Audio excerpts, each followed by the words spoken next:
From the banks of Dewey Lake, it's the Dewey Pod Monster.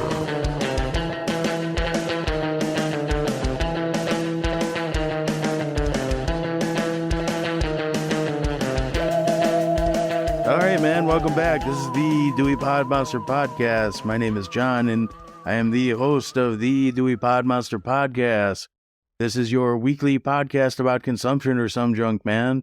With me this week, as always, is the host of the Dewey Pod Monster Podcast. His name is Sean, and he is the authority on Michigan craft beer. Sean, how are you doing tonight? I didn't know I was co-hosting with Triumph this week. Is it Triumph? I thought it was Seagal. Whatever.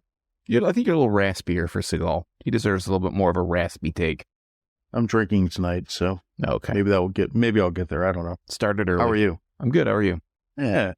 It's been a stupid week, but I'm doing okay. Lots of power issues. Yeah. So to go behind the curtain with it, since we always record on a Monday night, today is Friday, and this whole week has been a bunch of crappy Michigan February weather. It's been a bunch of bullshit. It has been a bunch of bullshit. You won't hear this in February because it's now crummy movie March. Crummy movie March. That's correct. We're trudging on through power outages and whatever. We can't be stopped, and we're gonna ride this ship right into spring and some other kind of crap. What have you been up to this week? It's been a short week. Not much. Yeah. I was going to say we should, if I would have thought about it, I would have had a beer. We could have talked about a beer for the first little intro part, but can't think of a goddamn thing that I watched besides the movie we're talking about today. Oh, and I'm trying to watch, what's that show? Special Forces that I've been watching. I watch more Real World, of course. I moved on to season 2 because I found a download of that. So I've gotten through some of that. What's Special Forces? I'm not familiar with that one. So Special Forces is a show where they start with, I think it's 15 or 16 quote unquote, air quote, celebrities, and they put them through a Special Forces like selection class for, Green Beret or Army Rangers or Navy SEALs or, one of those kind of things. And it's got some athletes. I thought I talked about this before. It's got some athletes, some reality show people, some politicians. Anthony Scaramucci is one of them. Mike Piazza, like Kate Gosselin, Jamie Lynn Spears, just people like that. Dwight Howard, Danny Amendola, just lots of different people. Now I remember this. Yeah. So I've been watching the latest episode just came out. So I was trying to cram that in before this. I mean, not to talk about it, but because I wanted to see it.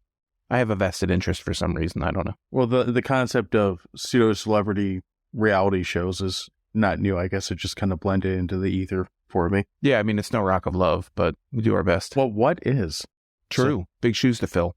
We can't all be gutter trash like groupies trying to win a date with Bret Michaels, right? Is it just a date? They're not trying to win a date. No, well, I mean, I think they all turned into a date or two, but it's supposed to be like, he's trying to find, it's like The Bachelor, but with Bret Michaels instead of... Yeah, it's like that thing with Flavor Flav and... Yeah, same. This one, I'm pretty sure was before the Flavor Flav I Love New York. Yes, I think it was the first one that kicked it all off. Right. But yeah, same concept as any of those, and all of them, he did 2 or 3 seasons out that keep stuck with any of them, so... I thought he was like married when he did it too. I don't know that counts or matters in this case. When you're a stud like Bret Michaels, can't be contained by merely one woman or man. Or legal agreement. So yeah, I didn't really watch a whole lot either. Like I said, I've been out of power and having all kinds of problems this week, so I didn't have a ton of chances to watch things. When I did have the chance, I've basically just been kind of stewing in It's Always Sunny or Seinfeld, just because I never know how long things are going to last, so I figure I might as well just watch something short and to the point. But I kind of figured we might run into this problem, so I did write a couple things down that we could kind of chat about. Wow. Well, it's only 2 things. It's not that exciting. Oh. Boo. Is that better? Yeah. Okay. Your movie of the year nomination is out this week, Cocaine Bear. Are you excited about that? I mean, I guess. As excited as anything else. I'll wait for it to stream, and then I'll watch it, maybe. I don't know. Yeah, well, I don't know. Let us know if you want us to talk about that, because it's certainly getting enough buzz, but I have a strong feeling that buzz is basically going to fizzle out by the end of the weekend. But we'll see how it goes. I'll still watch it regardless, just because it's called Cocaine Bear, and that's all I really need to know. Maybe it'll be streaming by April. So by the time we finish Crummy Movie, Crummy Movie It probably March. will be. I was surprised that we talked about Cabin, what is it, Knock on the Cabin or Door in the Woods or whatever that movie, the M. Night Shyamalan movie. I was super surprised. Knock on the Cabin. Knock on the Cabin. Knock on the Cabin. I think. I was super surprised that that's like streaming. Yeah, it seems, well, I'm actually kind of okay with this. Like, it seems like a lot more movies kind of have like a hybrid release where they go to a theater, but they also have a streaming or like a pay-per-view element available.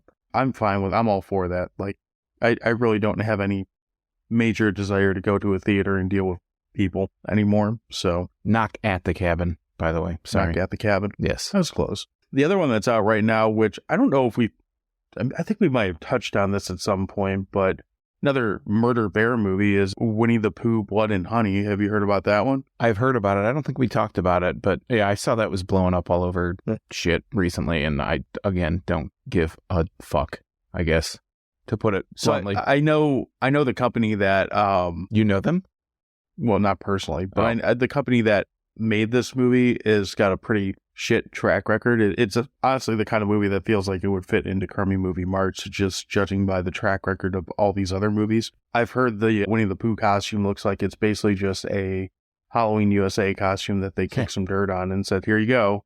So I'd have pretty low expectations for that, but it's called Winnie the Pooh, Blood and Honey. I'll probably watch it at some point just out of morbid curiosity, I suppose.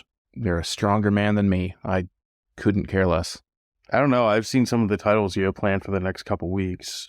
Yeah, well, testicular fortitude, as Mick Foley would say. Like that. The other thing I figured might be worth kind of chatting about, I don't care about this, but you might, because you're more into this type of thing than I am. Ooh. You see that Blumhouse is going into making video games? I'm not, no, I didn't see that, but I'm not surprised. I mean, it kind of seems like those things go hand in hand. They have all that licensing stuff. They may as well license it out to companies to make games about their crap, right? I mean, I would think so, but I don't know if that's how licensing for that kind of thing works. It does. I mean, like, you think of Star Wars, EA had, I think they still do have, well, maybe they've changed that, but they had exclusive rights to EA for a long time, or I'm sorry, to Star Wars. So they made all the Star Wars games just like they own the exclusive rights to Madden. So, no, I mean, that's not like NFL explicitly, but they have the Players Association, the teams, rights to the teams and stuff on whatever platform. So yeah, basically some studio buys the rights and they hire a publisher to make the game if they don't do it in house, or a developer, sorry, not a publisher. But yeah, it's basically like that. To my understanding, I thought you could own the rights to a title to make films, but not necessarily another type of medium. So I know Blumhouse doesn't own the rights, or as far as I know, they don't own the rights to Halloween now that they're done with their little 3-movie offshoot. Yeah. But let's just say, for the sake of argument, if they wanted to make a Halloween game or something like that, I don't know that they'd be able to, because that's a different medium than doing a film. I think that it's different rights. I mean, I'm sure that some places sign exclusive rights to the whole everything to do with the brand, just like streaming. Just like why we see certain things on certain platforms. Sure. And we see, for example, the Real World stuff. The couple seasons are on Hulu, but it's all on Paramount Plus because the rights are expiring at some point and then they'll be taken off of Hulu. So it's kind of like the same thing. I'm sure that there's exclusivity deals, or they sign like everything that's concerned with the thing. I mean, I think the famous piece was like Lord of the Rings, right? When Lord of the Rings they were making the movies of it. One video game company owned the rights to the movie version of the game, and another company owned the rights to the book version of the game. And they both sucked. I never played any Lord of the Rings games, but I'll take your word for it. I played one, and I remember it was longer than the movie, and that disappointed me. There was one like Battlefield. I remember that. This one was very I think it was like early, like maybe it was Xbox 360, but it was almost like a side scroller just with hobbits. Oh, okay. I would think that with Blumhouse, like, they have enough, I guess it's original IP, like, titles that they could probably, like, I'm sure obviously a game takes longer than this to develop, but if they were to drop a Meath Regan game within the next, 12 months, I would think people would probably jump on that quickly. It'd be a good way to kind of self-promote, too. If, we already know we're getting Meath Regan 2, why not make they did this with Riddick for a while, where they had that game that was in the middle of the second movie in the Chronicle. I think it was Pitch Black, the second one, or That was the original, but Chronicles of Riddick was Escape from Butcher Bay or whatever was the Yeah, there was game. a game between the second and third movie that was supposed to tell more story between the two things. It had Exhibit in it. Oh, well, there you go. Shit, how could I forget? But I think it goes either way. I think so many people, maybe not of a younger age, but a lot of people remember licensed games are generally shit. That's why they don't make them anymore. For sure. Because they are just, they have to kick them out as quick as possible to have them release at the same time as the movie does. And a lot of, because there's not a lot of quality control that goes into it, they're generally not very good games. So I think that's really why we don't see many licensed games. So it could be a crapshoot. I mean, if they make, the good thing about it is if Blumhouse had the rights to something like Halloween and they were letting a Halloween game be developed and be sold, they would probably take their time with it because it wouldn't necessarily have to tie in with a movie. So that might be a good thing. I don't know. Yeah, I don't know. I'm not the game player or the gamer of this podcast, so I don't really know. But I would think that of all the companies that are out there, at least if you want horror games, they're probably best positioned to at least have a reasonable purpose behind licensing their titles and making somewhat quality entertainment. But I guess we'll see. I also wouldn't be surprised if you just see them start buying up Resident Evil and Silent Hill and whatever other, kind of like they did with movies, just whatever other genre type IPs they can get, see if they can just buy them and re-release them under their name. The other thing you have to think about too is that when they say games these days, it could mean mobile games. I mean, it's not necessarily going to be a console game, a PC game. It could be a mobile game. And that's what a lot of these rights kind of boil down to, or a lot of more monies to be made in mobile games because everybody has to a extent, everybody has a mobile device that can play a game.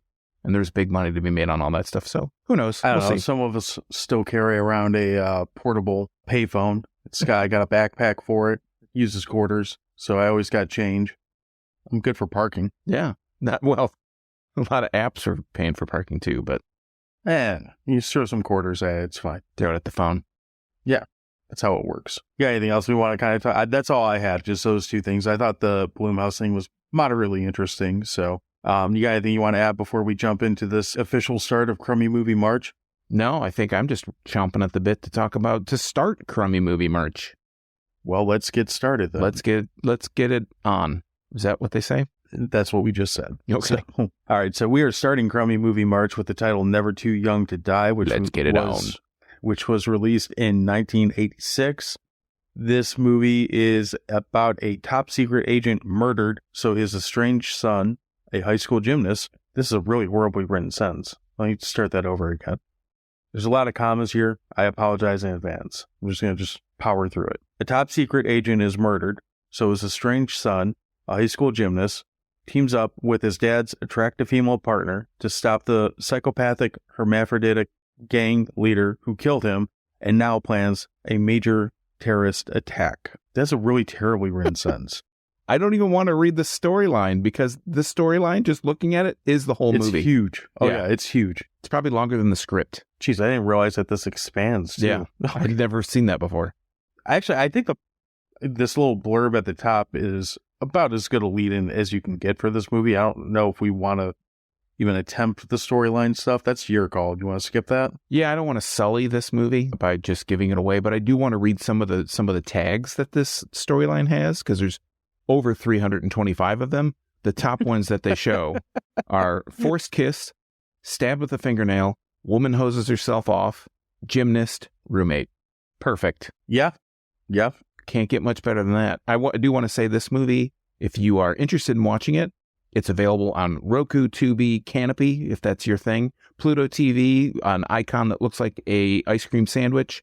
It's available free on Plex and Freevee. Yeah, I mean, you can. It spreads itself all over town. So just like just like a doorknob, everybody gets a turn. I couldn't even think of the joke, but man, have you read through some of these other 300 tags? I clicked on it just to kind of look, and wow. It probably just gives the whole thing away. No, I don't think it can. No. So I'm just going to go through a couple. Gay slur, black woman, semi-truck, black woman, white man relationship, nude black woman, dune buggy. Riding a bicycle. I didn't see that in here, but it's probably in there. Friendship between boys. Handsome men, horse. Photograph. Trampoline. This is going to turn into us just reading words for Yeah, an this is hour. going to be like word association. What's the first thing that comes to mind when I say blowtorch? Ragnar. Where do we even start with this? So this movie is I guess we'll start here. This is not a horror movie. So No, that's it's something not. different. I'm not really sure what this is, but it's not a horror movie. I've seen it described as an action thriller. I don't know if I can go for that, but I action. can go with the action, sure. I don't know about thriller. Let's start out by saying this is John Stamos' first movie role. So he had been on television. He had been like General Hospital, pre-Full House. Yeah, this is pre-Uncle Jesse. Big time, Have Mercy, big time poofy hair. His father is played by George Lazenby, which he was a James Bond for a movie. He was the shortest James Bond ever. And at the time, I mean, it was just a one-off thing. We have Vanity, who's in the movie, who plays like George Lazenby plays his father, also known as Stargrove. The elder Stargrove is how I'll probably refer to him. Vanity, it was Prince's girlfriend for a while. She's a musician and actress. She was in The Last Dragon. She is his father, the elder Stargrove's partner.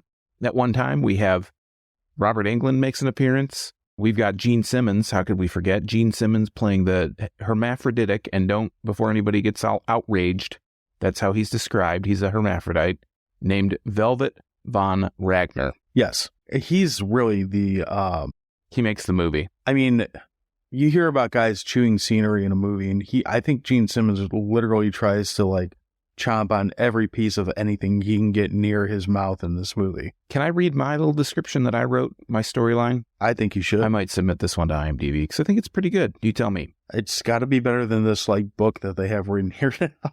John Stamos plays Lance Stargrove, a very talented trampoline gymnast who happens to be the son of a top-secret agent played by George Lazenby, when his father is killed by a rock star hermaphrodite named Velvet Von Ragnar, played by Gene Simmons, that leads a cult and is hell-bent on world domination. It becomes Lance Stargrove's responsibility to save the city. The stakes are so low.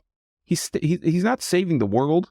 He is saving the city from the water supply being poisoned, but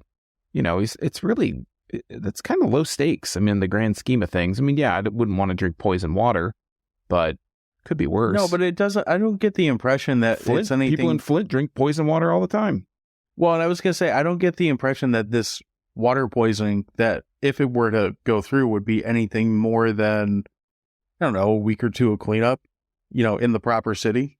And I also don't get the impression that this is we're not talking about them being in, it probably does say what city they're in, but I don't get the impression that this is like New York or like downtown LA or anything like that. I'd almost say like based off the like look of the area, it's like we're probably in like a suburb in Arizona or something. Yeah, I would say like the foothills of California or someplace like mountainous, somewhat, a little bit maybe desert-like. Somewhere that would necessitate a dam because that comes into the third act of the movie. Yeah, that's where they're trying to poison the water. But I got a question for you. After watching this movie, and we'll get into it more, but do you think that this was planned to be like a shitty James Bond-like franchise with the roommate who's like the inventor? We have Stamos, we have Vanity, all the people that have these like roles of being in secret society, not a secret society, but secret agents. Did you get the idea or the impression that this was supposed to be like a series? So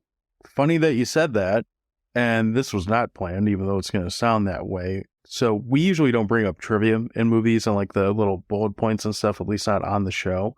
But the first trivia item on this movie is that the movie was intended to be a starting point for a Son of Bond type film series. Oh. It not only bombed at the box office, it shunned by his own co-star Gene Simmons. Years later, when fans recognized him as Velvet Von Ragnar, Simmons exclaimed, "Don't tell me you saw that thing."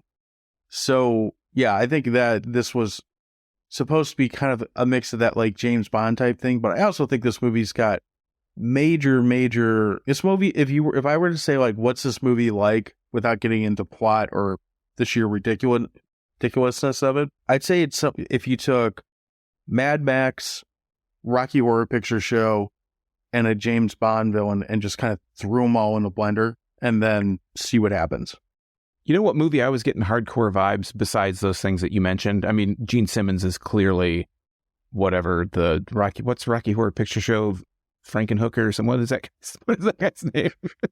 Frankenfurter.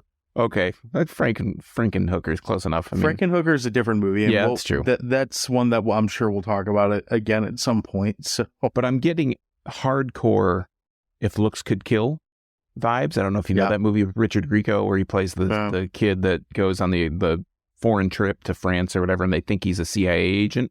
I'm getting like hardcore vibes. Like if the storyline's different, but just the premise of it seems very much like that movie. Like If Looks Could Kill, whoever wrote that. Oh, that's a Frank Decker movie. I think he wrote that, or he intended on some. I'd read that trivia earlier because I was looking it up. But it's Richard Grieco is the main character, but he has those kind of Stamos vibes. Like he has kind of a look that's very similar. It really reminded me of that. I gotta stop looking at this IMDb page. So, side note, Tara Buckman plays a character in this movie, and I just noticed that her character's name is Sacrifice Punkette. Can we talk about the side characters before we start getting into Ragnar and that stuff?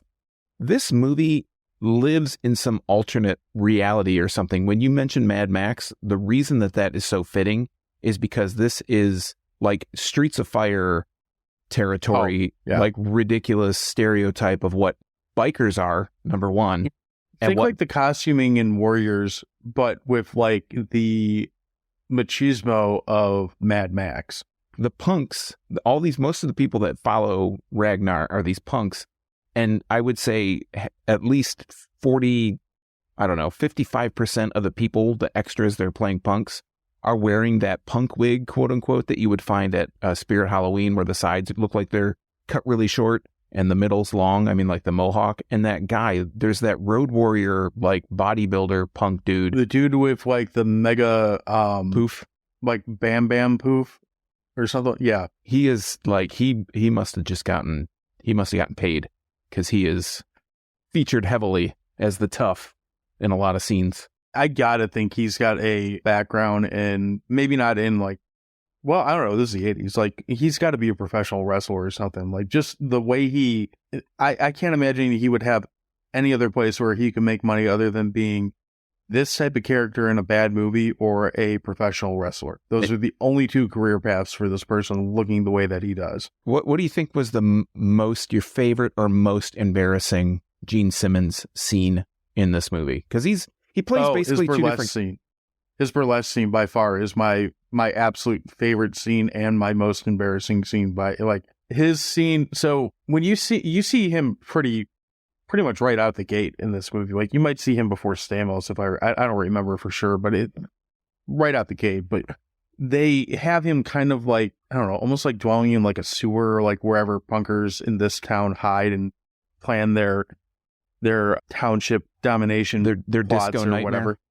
Yeah, whatever they're doing. Like you see him and you see like, he's got this like fingernail that at first I was like, oh, he's got a cocaine nail, but then it turns out like if you look a little closer, it looks like he just has like a nail file like taped to his finger or something like that, his middle finger. So it's like a little more, it's like a cocaine nail but slightly more lethal, I guess. So you see a little bit of him getting teased in here where he's this weird looking dude, but you don't really know much like how far this like hole's gonna go. And then probably like no 15 pun intended minutes or yeah, no. Yeah, there actually was no pun intended on that one. But probably like 15 minutes or so into this movie, they cut to this like nightclub bar scene or something like that. And this is already after like a murder's happened and a bunch of other crazy shit's happened at this point. And they introduce, if I remember right, they actually introduce him as Ragnar the Hermaphroditic. And he comes out in, trying to remember to be sure for accuracy's sake, I believe he has like a pink like bustier thing on and starts doing this. It's like black, but there's a lot of pink feathers and stuff on it. Yeah. He starts doing this like sort of burlesque, like tease, dance, singing thing. And I mean, his facial expressions throughout this movie are all fucking priceless or worthless, however you want to word it, you know, whichever you would pick your adjective. But just the amount of drugs he must have been on to film that burlesque scene. And it clearly shows us like, oh, he's on something. He is not sober up there, like staggering around in these like 4-inch heels. And Gene Simmons is a pretty big guy to begin with, tall. right? He's Yeah, he's like 6 foot something. So it's just, this scene is fairly short in comparison to the rest of the movie, but man, it's one of those things like, well, you're never going to unsee that. They're trying to put him into a woman's kind of outfit. Like you said, it's like a black leather bustier. The breasts are kind of cut out, but there's like a mesh over it, so you can't see. They play it up like he has breasts, and he just looks like they stuffed 10 pounds of shit into a 5-pound bag, and he looks for sure. He looks fat and bloated. He's wearing like a G-string on top of it. He looks like a fucking egg with like pink feathers coming out of the top of it. It's so over the top, ridiculous. I can't, like, I don't even know a better way to put that. Are you a Kiss fan? You know, I cannot stand Kiss. I cannot stand Gene Simmons for that matter. I personally could take them, like, I don't really care for them, but I don't hate them either. I have gone to see them, but I mostly went to see the Kiss Army. I didn't really care about the band. I just wanted to watch the mutants come out and, you know, do Kiss things. I never got the impression that when I saw them, it was probably late 90s, early 2000s, something like that. And I never got the impression at that point that Gene Simmons was this frumpy of a dude. I would think if you take 15 years, you know, go 15 years younger, like rock stars in the 80s, there wasn't like a lot of like big, bulky dudes that were like that kind of, they were all, you know, coked up and boozed up and didn't eat and whatever. They were pretty like rail thin guys. So I'm kind of shocked that he had this much weight on him.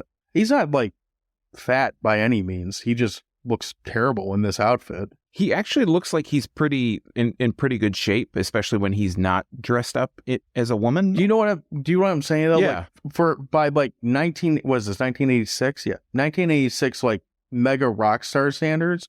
He looks kind of frumpy in this.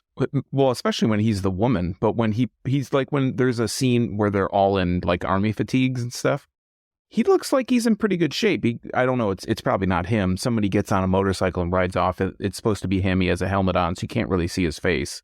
But anytime he looks like a woman in this movie, he looks like, like I said, he looks like 5 or 10 pounds of shit stuffed in a 5-pound bag. It's not flattering. And I know he was trying to get his acting career off the ground. He was in like Runaway with Tom Selleck. That was like one of the first PG-13 movies. And I actually saw it in the theater when I was like 12. That's my claim to fame. If anybody wants to know a person that saw Tom Selleck's Runaway in the theater, come talk to this guy, because I'm your man. But I don't know, there's so many just ridiculous parts and things in this movie. There's an extended sequence, an extremely extended sequence, when Stamos and Vanity start to kind of get, I don't know, they're starting to be attracted to each other. And there's a scene at the house on the deck, and she's like, gets into a bathing suit and sunbathes, and Stamos is like popping a rod while she's sunbathing, and she's like taking her top off, but she's laying so you can't see her. He goes, and there's this scene where he's like drinking Perrier and he's like eating an apple, and that's supposed to be how he's keeping like his 4 boner apples in that scene. Yeah. He like keeps, but he doesn't eat the whole apple. He takes like one giant chunk off of it and like whips it over his shoulder, and then he drops it because it goes next to the bottle. And maybe it's supposed to make like a dick and balls, but eating apples, is that going to keep your boner like unstiff in your Z Cavaricis? And then there's like a sex scene after it that just goes too long. It is so painful to watch. Yeah, I have notes about that scene too because what did I write about that? It was like, what the fuck's with the apples, Stamos? Well, I learned from G.I. Joe that apples have a little bit of arsenic in them, so maybe he was trying to kill himself. I actually wrote 2 things on that scene. First, I said, what the fuck's with the apples, Uncle Jesse, is what I wrote. Then my next bullet point is, I'll just keep eating apples, and that way I won't get laid. Have mercy. His blood sugar will be too high and he won't be able to get it up. Maybe that's how it works. Coming off of that burlesque scene, another thing that I thought was equally ridiculous, and this is one of the scenes that's acted ridiculously, but like nothing ridiculous like as far as theatrics happens in the scene. You get a little dialogue between Stargrove and Ragnar, and he's like trying to get his autograph or something. I forget why he wants to meet him. Yes, that's the premise, is that he's trying to get his autograph, but he wants to put a bug in the room. Yeah, something. He's got other intentions, but I like that Ragnar looks at him and he's presenting himself as like, I'm Chuck or whatever he calls Bill. himself. Bill. Okay. Yep. Close enough. And Ragnar goes, oh, should I sign into Stargrove? And he turns around. He's like, should that name mean something to him? I'm like, as if fucking Stargrove is the most common name on the fucking He planet. doesn't even do it like that. The way that he positions it is he has his back to get the ink, and Simmons just yells, Stargrove. And he doesn't flinch, and he turns, and then he says, is that name supposed to mean something? Well, duh. You obviously know it's a name. You just gave it up. Exactly. Right.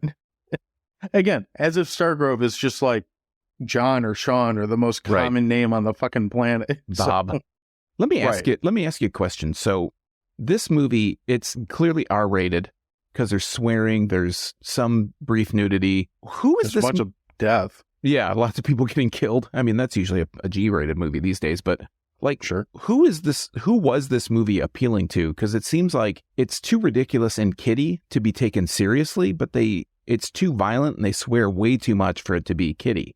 Like, who's the audience? Who do you think the audience was for this? Considering when this came out, I would think you'd be looking for the same audience that you would get like your average movie like Commando, or your movie like your average action movie would probably be where they were trying to like pinpoint this as far as who the target audience is. Now, granted, if you compare the two, there was really no fucking comparison, but just if you strip it down to its core, like ridiculous action with stupid things happening, you can tell me that's the plot of Commando and I wouldn't say you're nuts. I just think this movie, in comparison, to use Commando because that's the one that you brought up, this movie in comparison looks so low budget, so cheap. Absolutely. And not to say that Commando is a high quality looking movie.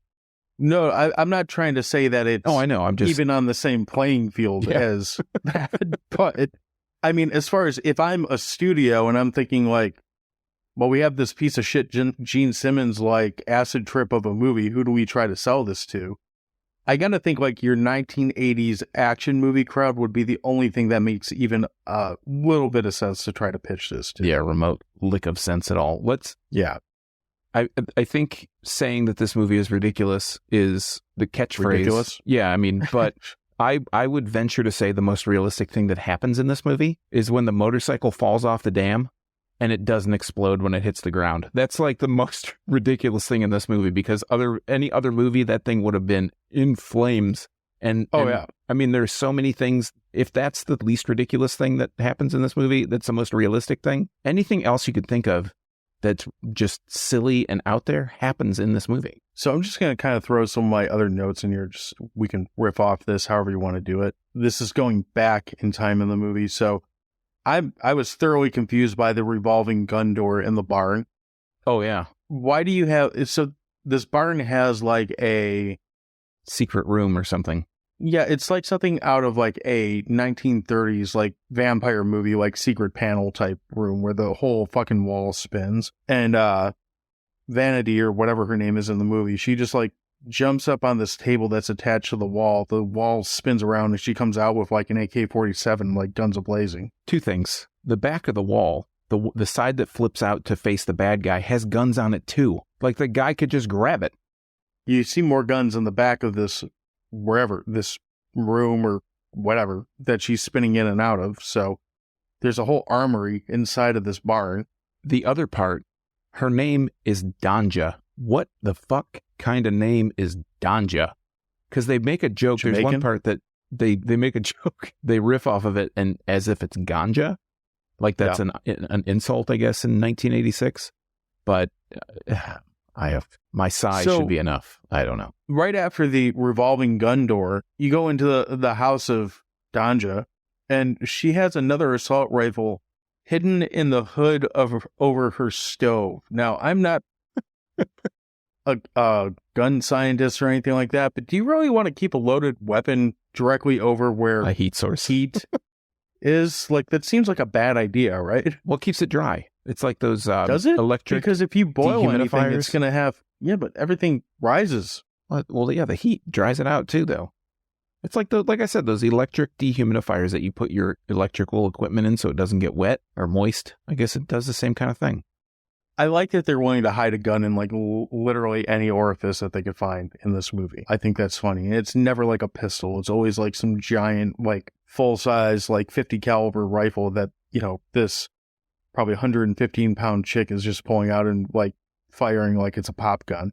Is it like the gun that Gene Simmons uses to kill Uncle Jesse's dad? It's like an elephant shotgun or something. When he hits it, it makes him do a full 360 rotation backflip. Oh, it's Power Ranger gunshots all the time. Like whenever someone gets shot, they do the acrobat like 360 flip, but they also like brace with their hands so they know they're going to land on their hands and do like a barrel roll into an explosion or something like that. Into an exploding barrel.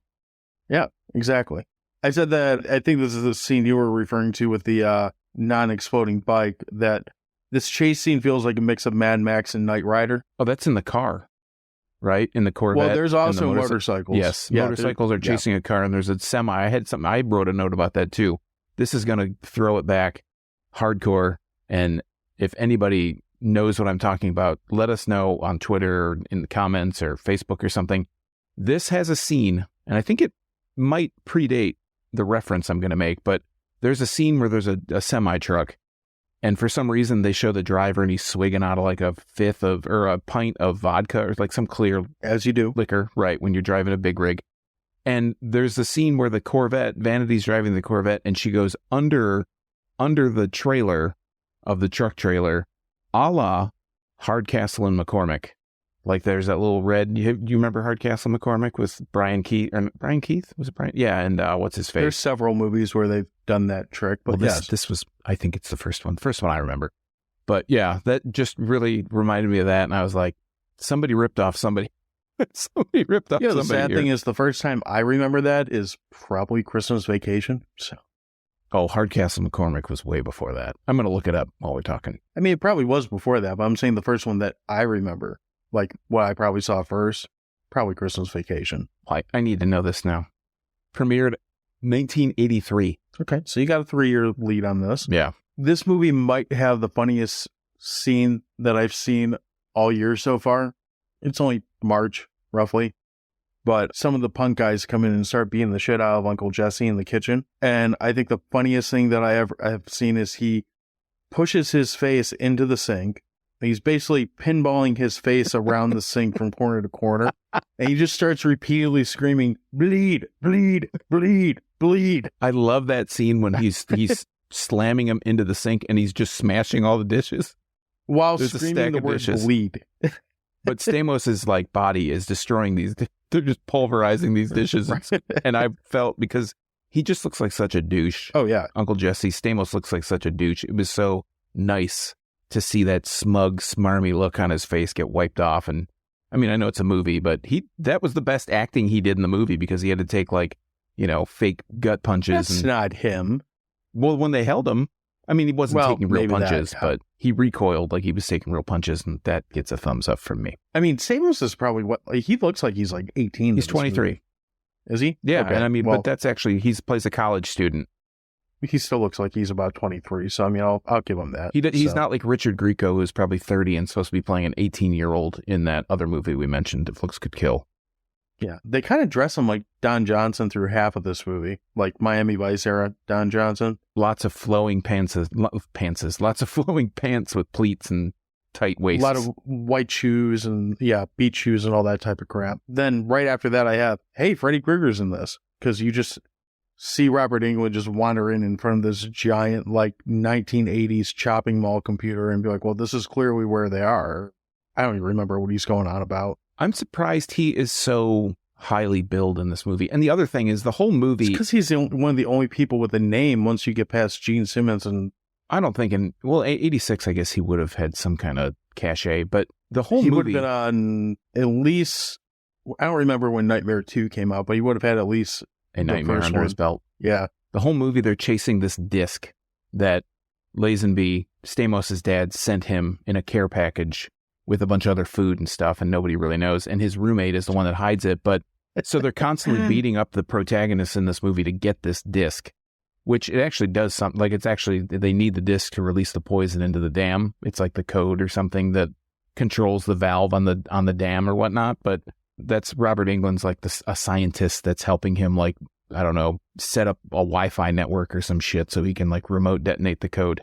I love when they get the disc, though, because the disc is, for those of you who don't know what a floppy disk is, it's a little, like, I don't know, probably 3x4 inch 3.25 piece of... or 5. No, 3.5 or 5.25. I don't remember the numbers, but okay. It's basically just a little, I know, I'm sorry.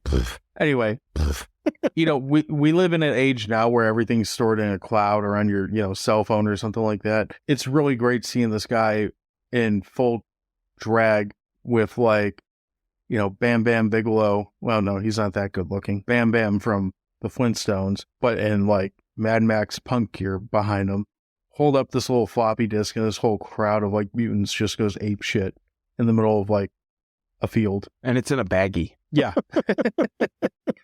It's in, like, a silver baggie, too, or something like that. It's like a spray painted the baggie. I don't know. It's like a zip. It's probably just somebody's lunch. Somebody from the production, a prop guy's lunch came in this bag, and they put the disc in it. After this, I kind of fall into the notes about the apples and the sex scene, but something I put in that sex scene, because you mentioned that goes on for too long. Did you notice how obnoxiously overpowering the saxophone was in that scene for the music? Not especially, but I wanted to give a shout out to the music because it is all it's all specifically written for this movie. There's a theme for everything. There's a theme for Stargrove at the beginning. Stargrove, talking about Stargrove. And then there's like a whole thing at the end of the title, like, song for the end credits. There was one song that played, and it was in like one of the punk scenes. I think when they get taken to Gene Simmons and all the punks, and they're in the cage. They're in this cage together. There is a song that plays that sounds just like a Ministry track, but predating Ministry by 3 years, probably, or this specific song that I'm thinking of.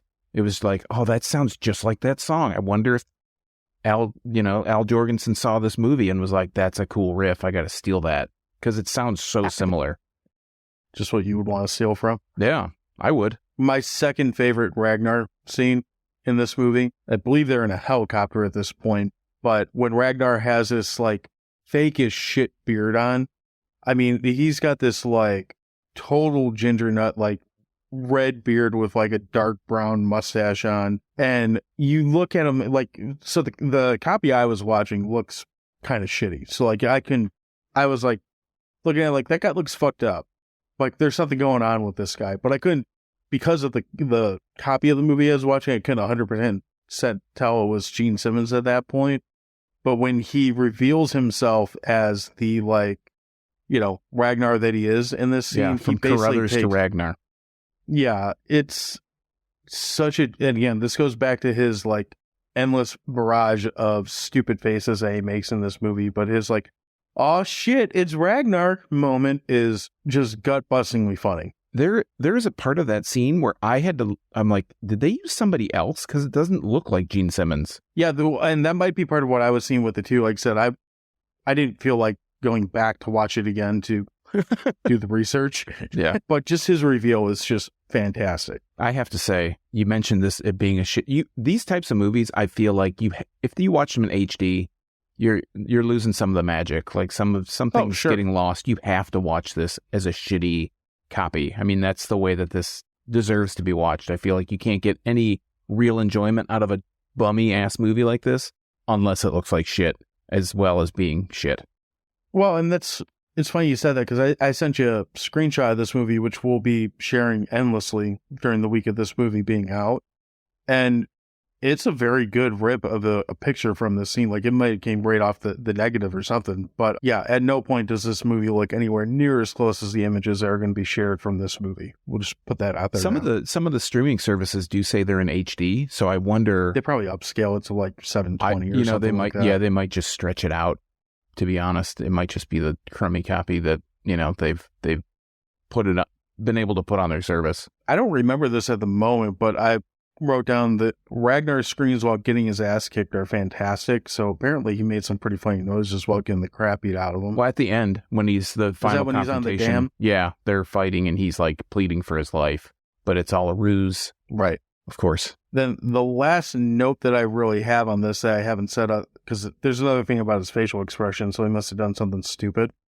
But my final Gene Simmons impression from this movie that I really like is the way his splattered corpse looks at the end of the movie, because they show what looks like it looks like they just found like a pair of nylons and stuffed it with like leaves and just threw it off a bridge, and then showed you his body from like a 1986 camera shot. Like they just held it over the bridge and looked down and like, there he is. I think all the stunts in this movie where someone's falling and they crash to the ground are just like crash test dummies or something that get dropped. Yeah, there's something stuffed with bag of leaves from the yard, or dog shit, or like something like that. Mannequins that they just threw down the stairs or whatever. So I've talked about this ad nauseum at this point. So why don't we just go ahead and lead into hot dogs? So Sean, why don't you kick us off this week with the crummy hot dog meter?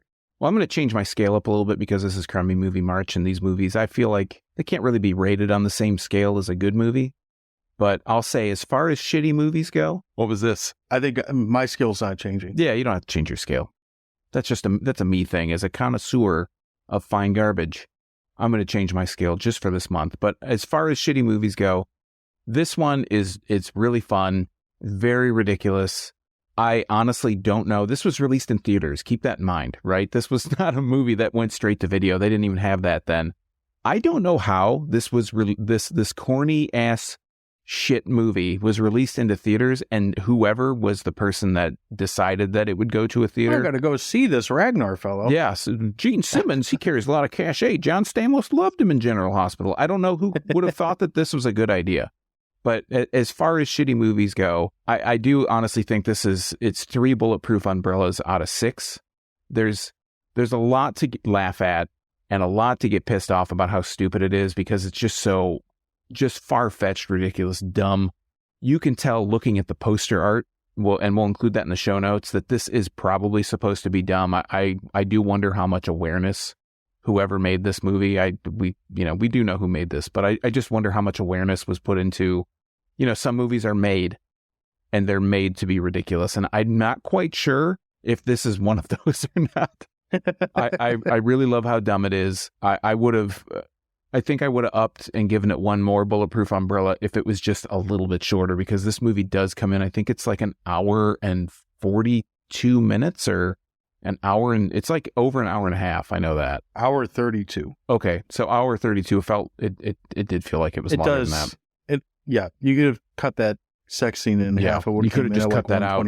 They could have walked in a room and walked out smoking a cigarette or something, and we would have known. Eating apples. Yeah, had a big bushel of apples and all just cores, 1 bite taken out of it, each one. I'll tell you who thought this movie was a good idea. The damn fine people of Paul Entertainment. The name that everyone trusts. Well, I forgot to mention that. That's the first thing you see in this movie is Paul Entertainment presents. I'm like, who the fuck is Paul? Fuck Paul.